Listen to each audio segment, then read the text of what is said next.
What's up? Welcome to Joy of the Trade. This is a special Thursday market roundup. I had a really great session with Roger Scott yesterday, but I wanted to talk individually about some of these things that I'm looking at in the markets with some charts, which we don't do on that show. That show is more of a conversational thing. So I wanted to give you a little bit of a midweek, I guess it's closer to the end of the week, update on some things I'm seeing in the markets. But first, a little bit of commentary.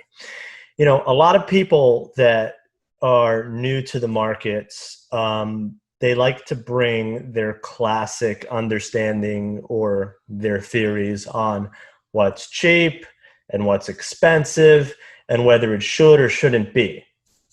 That is the absolute wrong way to go about this. Your opinion is great. It matters. But unless you have a system with a quantitative understanding of why something is expensive or cheap, you shouldn't be just guessing about it. And when you have momentum in the market, you should understand how momentum works if you want to fade things. Case in point, Tesla Q. Tesla Q has been something I've been mocking for a long time.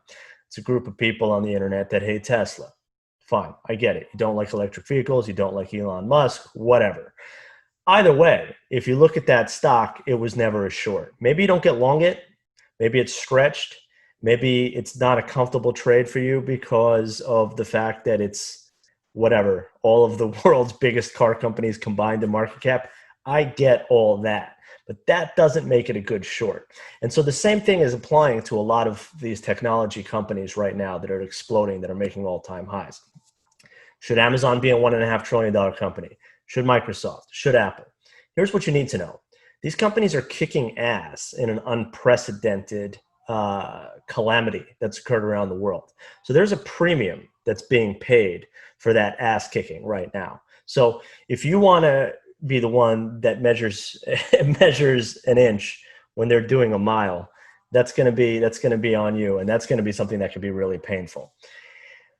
In the inverse of that is trying to find the bottom in some of these things, not knowing exactly how fluid the situation is, not knowing how deeply impacted a lot of businesses have been, destroyed. I mean, we saw Brooks Brothers, a clothing company that's been, a respected suit company, formal wear for men, for business, been around for 200 years. They closed shop this week. So things change, businesses fail, other businesses thrive. And this is an extreme environment. This is a don't try this at home kids environment. So I'm going to show you a couple of things I'm looking at. Let's start with the winners versus the losers. So this is the QQQ ETF spread with the XLF ETF, which is the bank ETF in the United States. This is this year, 2020. That trade, long short, has been good for 47%. Banks down 24.7%. QQQ up 22.28%.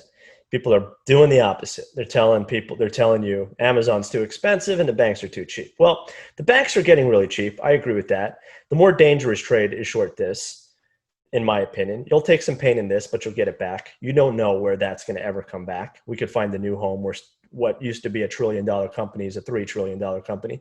There's no saying, because what you're seeing in these mega caps right now is this accumulation, this siphoning of capital, because there isn't anything to do with money in the world right now. You can't get interest from bonds. Commercial real estate is collapsing in some big cities, et cetera, et cetera. So there's a flight and a premium being paid for businesses that are working. QQQ. So that's the first one I wanted to show you guys. Second one, and everybody loves talking about this. I do too. I love this chart. This is an awesome chart. This is gold. Look at gold. And so this is in 2020. I mean, if you go further back, it looks even better. But I want to talk about timing it right now and what I want to see happen and what could happen. Those of you that have been watching me have said that I want to see a decisive rise through 1800. So I'd like to see another 5%, 3 to 5%, and then I would buy that. That doesn't happen. You might see percentages increase, that you could see a retest of this line here, which is where it was previous highs. You see, we bucked up against this number. It was 1770, 1780 level, and we bounced off of it.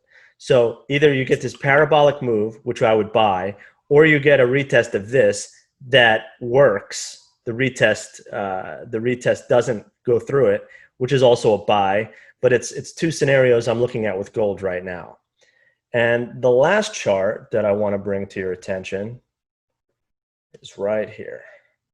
This, as a lot of you guys who have been watching me know, are the drilling stocks ETF. And so I drew a line here because you can see this has been we've been in this consolidation period for, weeks now, 3 or 4 weeks now. I shorted this thing up here in the mid 60s. So those of you guys that have been in money links, this has been a really good trade. What I'm looking for, and a lot of people say, well, Jeff, this is a really good trade. Take your money. That's one of the hardest things to learn in trading. Why am I not taking this trade off? Why has this trade got the potential to really work right now? Because when you see a consolidation period like this, when you're digesting something and you keep retesting this number here, this $50 level, the odds and the probability that you're going to get a downward collapse through this number increase the longer you stay here. And furthermore, the longer you stay here, the larger the collapse should be. In conjunction with that, we've had an amazing bull run in stocks, a risk-on appetite, and crude oil has stayed pretty stable around the $40 level. So keeping a tight stop, barring any crazy move in oil, which would see a 20% increase, which is possible, I expect this to really come back down here and test these April low areas in the low 40s. So just a couple of things to consider, some charts I'm looking at. It's been a crazy week. We have so many shoes that can drop. We have so many news bombs to watch. We have China that's literally creating a bubble, which I'm trading also. So if you guys need help, if you guys want some different ideas, check out Joy of the Trade. We've got money links. We're also just launching a front end product, which is a monthly trade. So check that out too. And I will be back next week with James, with Roger, with Lance, hopefully, and we'll have another roundtable. But that's it for me in the middle of the week. I hope you guys prosper. I hope you guys keep your cool, keep your mentality positive, take care of your loved ones, and don't believe the hype. Stay safe, but don't believe the hype. LFG.